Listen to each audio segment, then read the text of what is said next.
Hello everyone, welcome. All right, what I'm going to talk about today is conspiracy theories. I have become, over the last 3 or 4 years, persuaded that when something is called a conspiracy theory, that is not enough for me not to listen to it.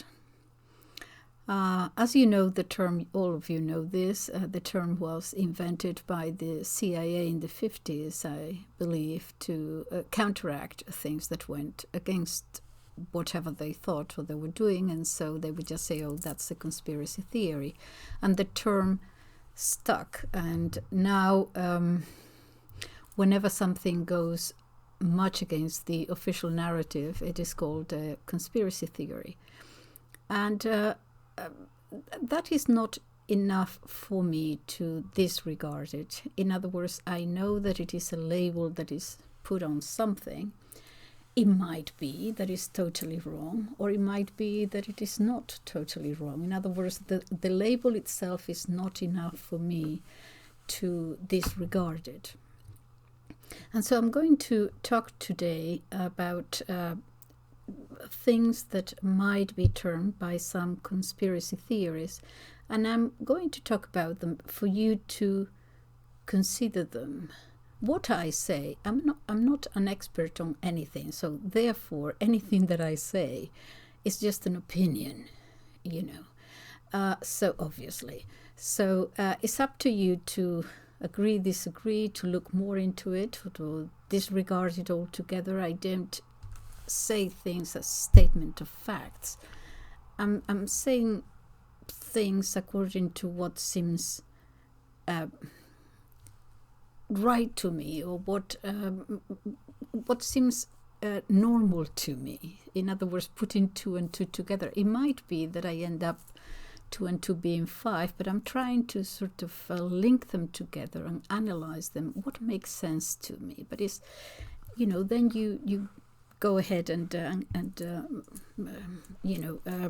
reach different conclusions. And I always try. The thing that is catching my attention at the moment is that in what is happening in the world, all these movements and sudden changes, and how they come together, the financial and the social and the cultural. And then, of course, I have to put it in the context of the church too. And more, to me, it seems that they all answer to certain powers above, and that are actually managing all these changes or promoting them. But the head is kind of the same. This is what I mean. First of all, I have seen, I normally watch videos or read and things in order to see what I can talk to you about and how I can put it, or the conclusions I reach. And I'm just going to talk about 2 videos that I'll put them down below for you to follow them, because obviously this is just a summary of what they say, and not at all perhaps the most important things, but it is up to you to watch them. I will put them down below. And one of them is about Facts Matter, and the title of it is Tucker Carlson, Inside BlackRock's $1.5 billion stake in Fox News. And when he was fired, being such a popular guy in Fox News in the United States, some were saying, well, why was he fired? Could it be because advertisers were actually not advertising and Fox was losing income because of him? Others said, oh no, it was really, could be a little bit of that, but it was really the text messages that he sent about discrimination, about female employees, something like that. So it could be his text messages. That was a little bit flimsy, we all thought. It couldn't have been because of that. And some suggest that perhaps he was battling head-on the ESG agenda. The ESG agenda promoted by the United Nations, the World Economic Forum, BlackRock, investment, and so on.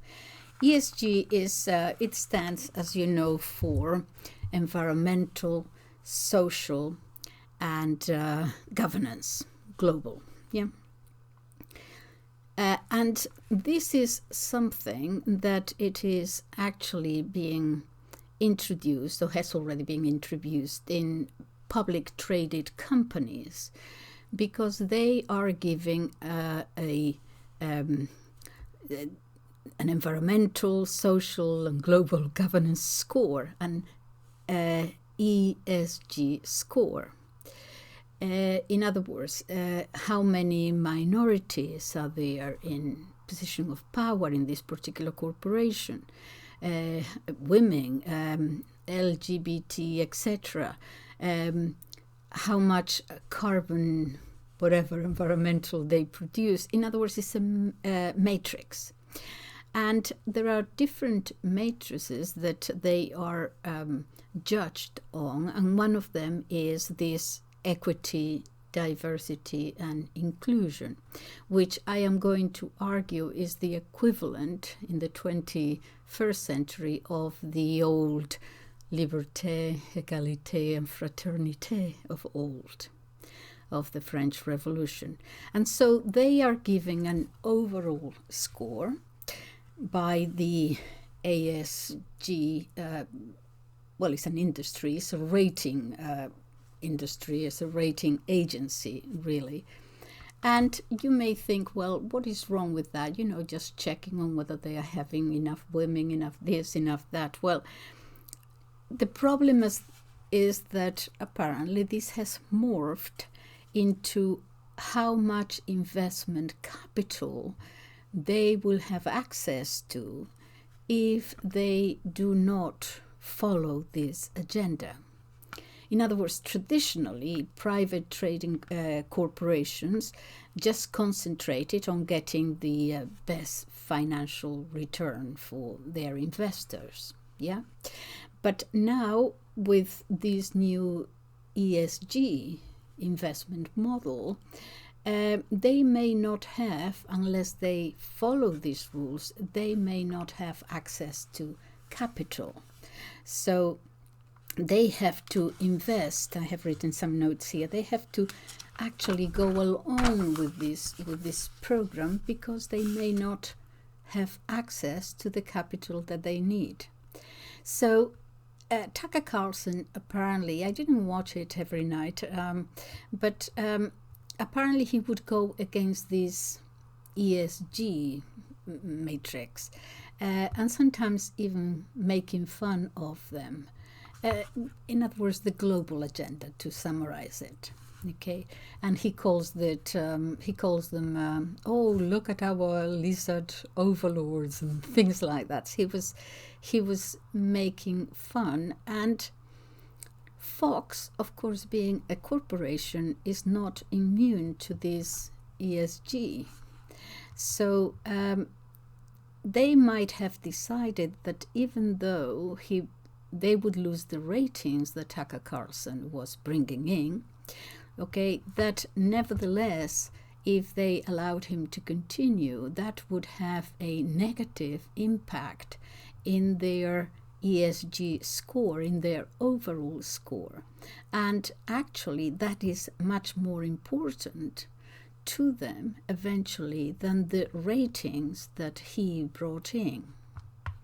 So this makes sense to me because, you see, while I was watching this Bud Light thing and Target stores and the boycotts and so on, the first reactions were always, oh, you know, they have lost, Bud Light has lost 2 billion, or Target is losing. And even though I know nothing about finance, I thought surely this company knew what was going to happen. Surely they prepared for it. Surely they probably even got it to a penny. You know, how much are we going to lose because of this promotional campaign? 2 billion, 1 billion, whatever. And what I find is that nevertheless they find that it is easier for them, it is going to be easier for them to lose this money, because on the other side you have the big investment, BlackRock and all that, that are going to make sure that they will recover it in some sort of way. So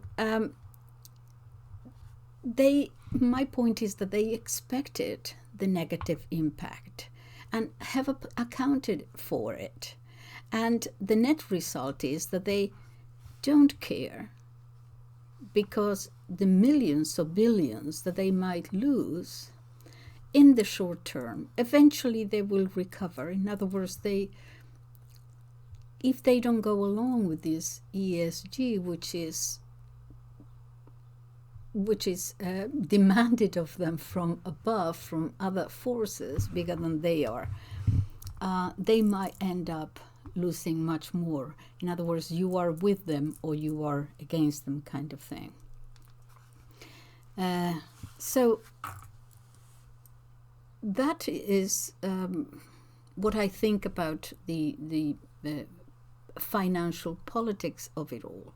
And I will put down, as I said, a video going a little bit deeper into this ESG score, because you might feel that, after all, I don't feel sorry for them, the multi-billionaires, trillionaires, and so on. But they are probably sort of between a rock and a hard place. I can envisage many corporations not necessarily wanting to go along with it, or not necessarily approving of the whole thing, but on the other side, if they don't, this is what is going to happen. And that is why now I see many, look at Disney, I mean, they keep doing it, and other corporations come immediately afterwards doing something similar. And I think that is in order to tell them you're not alone. In other words, do you know what I'm saying? Anyway, I don't want to make this too long, so check it down below, that video, and there is access to a documentary, quite long. So, all right. Now, in terms of the church, I am also going to put a video there, because this is, I believe he's a Bishop Williamson. I don't know whether you Catholics listening are know of him. I've just come across some videos, some interviews with him, long form interviews, for 45 minutes, an hour, sometimes even more.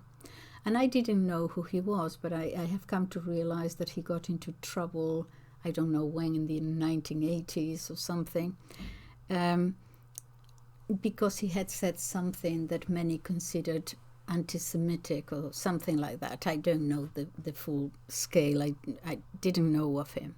But he's being interviewed again, and is regarding the Society of St. Pius X. And I'm surprised to hear even the question that he was asked, that whether the society, even though they're keeping the liturgy and the old mass and so on, whether in fact they are softening, is the word that it is used, in that they are not actively, openly, loudly talking about the social issues and the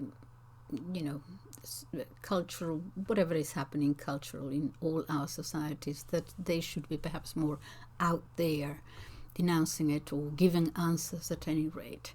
And the question implies, even if it's not asked directly, whether they are in fact softening a little bit towards the authority of the present Pope. I think that is what is implied, even though, of course, they are keeping tradition in the liturgy and so on. And Bishop Williamson, I was listening to him with attention, because he says there has been a change of spirit. There is in combat, in the willingness to combat, and that is somewhat, he says, diminish from the time of the Archbishop Lefebvre. Of course, he goes on for a while to say that in the initial seminary of Archbishop Lefebvre, those young priests were people who were still, had experienced the faith pre-Vatican II and so on. So it was easier because they remembered it, to keep it alive. Whereas the young priests nowadays, it's not their fault. They come from the world as it is today, and so what the faith teaches, not just, he makes a clear distinction, not just as it is expressed in the liturgy, but in the core of the faith. It is much more difficult for them, perhaps, to understand it fully, because they come from this world that they have inherited after Vatican II. And so there is something missing, and he doesn't fault them at all, but he calls them the children of the post-council, because they have learned from their school days onward the things that this, he calls it, degraded world is teaching, even in traditional schools, however much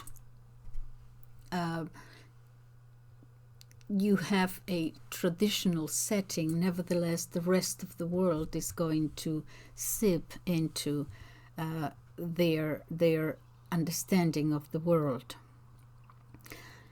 He talks about the old-fashioned faith and so on. Okay, what else does he say?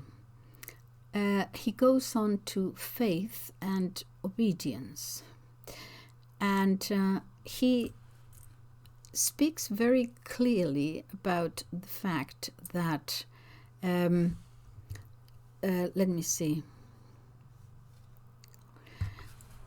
that there is this thing about in Catholic circles, it seems as if sometimes we give, and he mentions the bishops and the cardinals nowadays, whether they give even more importance to obedience to Pope Bergoglio than to the actual faith. Obedience was never above truth or faith. So then he goes on to say very, very openly that this Pope is obviously trying to stamp out tradition. I think that is obvious, and certainly trying to exterminate the old Mass. And he says that he actually, the pontiff, whoever it is, has no right to do that. Even the Pope himself has no right to do that, because the Pope there is the protector, the savior of the faith, as it were, not the fabricator of faith or of a new religion. And he finds that the bishops nowadays don't speak out because they might be putting obedience before faith and before truth. And then he says that a lot of our bishops and cardinals are Freemasons anyway, that it was the church has basically been taken over in Vatican II. He says of the 2,000 bishops there, about 200 were traditional bishops and about 200, round figures, were liberals, and the rest of the 1,600 left were sort of, in between. But then there was a lot of insistence from the Vatican and, arm wrestled them and Paul VI, and some of them gave up and some of them died and so on. The Dubia cardinals, two of them now are dead. Only Bishop Müller and Burke are still alive, but they just simply ask, and they are entitled to ask questions about, I think it was about the Traditiones Custodes, okay? But they were never answered. He just simply, Pope Bergoglio just simply ignored them. Never answered them. And I think he has a duty to answer what his fellow priests ask of him. I thought it was actually painful to hear that the Chinese cardinal in his 90s, was he, went to see him, and he wasn't received, and he stayed there sitting down for 3 days waiting to be received by the Pope, and he didn't. Is this correct? This is what I have read. If it is not correct, please correct me and put it in the comments. But that is what I have read in several places, and he's receiving everybody else. He's receiving just about everybody, but not a 90-odd-year-old cardinal from China who has endured persecution. How can you make him wait for 3 days there and then not even receive him? I don't... it's too much for me. I mean, okay, so his point is that there are many bishops, many of our bishops and archbishops and cardinals who are Freemasons anyway, we know that. And some of them, a minority, hopefully, are, perverts. He doesn't say that, I say that. So he says that the Freemasons certainly had a great influence because they had the positions of power during Vatican II, and so the rest of the bishops, or these, for example, Cardinal Müller and Cardinal Burke now, because they are marginalized, really, they are isolated and they are paralyzed. So he says that the system is in the hands of the enemy, and the system is very powerful. And it has been there for a long time already, and it is now established, and it was taken over in Vatican II.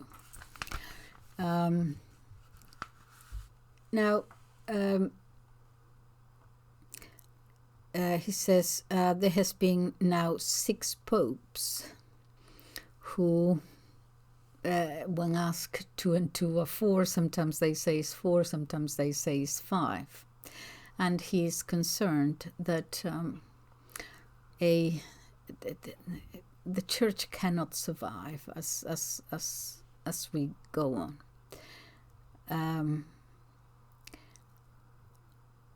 And he says it's all in the hands of God, of course. And why... No, he doesn't say why. He says that God will intervene whenever and if he desires to do so.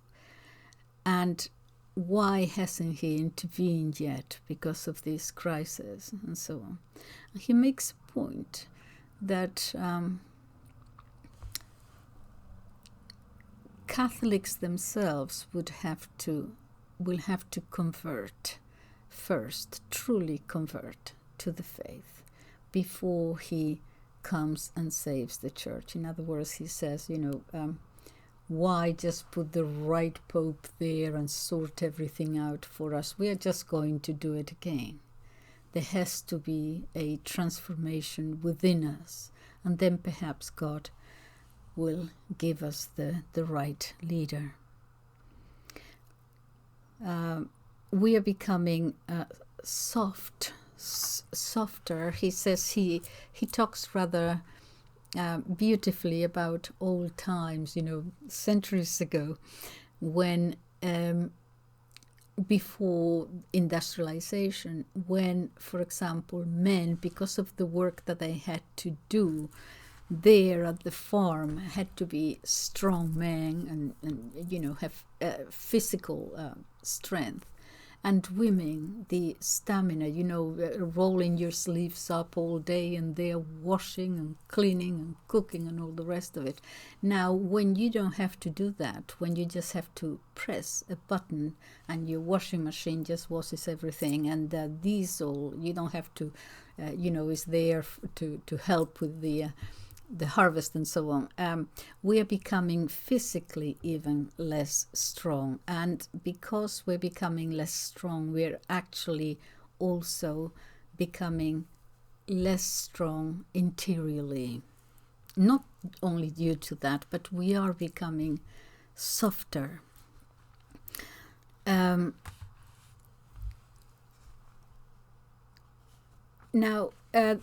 this liberty, equality, and fraternity, which was the battle cry during the French Revolution. Remember that I have said this before, there was a fourth one, which was down with the church, but that was done away with. It was too specific, and as we know, in any ideology and any revolution, it's better to speak in abstract terms. Liberty, equality, who can go against that? But Bishop Williamson actually says that those are actually the calls for that the Freemasons have. And he goes, he will explain it, okay, but he doesn't say that it is necessary, even though there might be many bishops and cardinals that follow this doctrine, that it is not necessarily it's not necessary for the Pope to be one of them. He says, I don't know whether he is or he isn't, but nevertheless, it would be perhaps even from the Freemasons' point of view that he's not. Because their aim is to weaken and perhaps destroy the Catholic Church. If you are one of them, then you are aware of the betrayal yourself. You are aware of what you're doing. And so it might be a little bit more difficult for you. It is probably better if you're not. But if you unconsciously agree with, their doctrine, and he says, because he would not be involved or aware of the treachery. And he says, Father Faber said that the end of the world will come by men doing evil, thinking that they are doing good. In other words, false principles. Everything is done in good will, but you are in error. And they are convinced that they are thinking well and correctly. And he says that is why it is difficult sometimes to hammering people who are in error today, because they are in such goodwill in that error. They really don't see the error. So they've got virtually no chance of seeing the error, because they have from childhood imbibed these truths, these teachings. For example, he says that Archbishop Lefebvre thought that Paul VI, for example, was torn because he thought, or they thought afterwards, that he was doing it with goodwill, in good faith. He explains it, and I find it interesting. It's up to you to see where, after you listen to it, where that takes you. You don't have to agree with everything. Some of the things are... But anyway, the interviewer asks him about the architecture of power. Who is in power at the end? And I find this fascinating, because to me it seems as if they, both in the church and in the world at large, is the same people. But he replies by quoting the Aeneid. "O Queen, you are ordering me to renew an unspeakable grief." And he says the unspeakable is because you cannot say its name.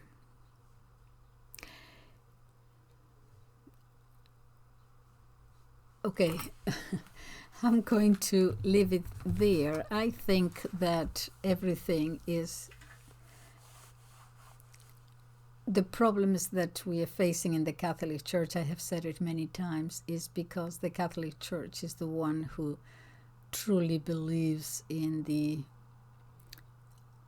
doctrine anyway, the incarnation and Jesus Christ being crucified and this sacrifice being renewed. And that is what one has to do away with, what they think that they have to. It becomes, you have to exterminate this error in their minds in order to go on with their agenda, whatever that agenda may be. I must say that, in a way, I am glad that I'm 73, and that I'm not glad because I have children. But I'm glad that they will live through it. But I won't have to live and see, having been brought up pre-Vatican in the faith.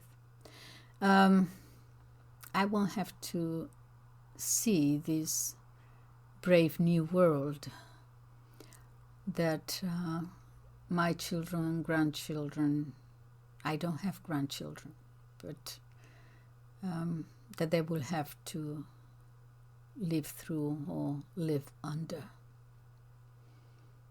But I am really sorry for them. But I think that, only because I think that things will become worse before they become better, before things are finally sorted out and God will intervene once again. There's going to be tough times for our children and grandchildren. Okay, I'm going to leave it at that. Thank you so much for listening, and I will leave both, as I said, both videos down below. Thank you. Please subscribe. Bye-bye.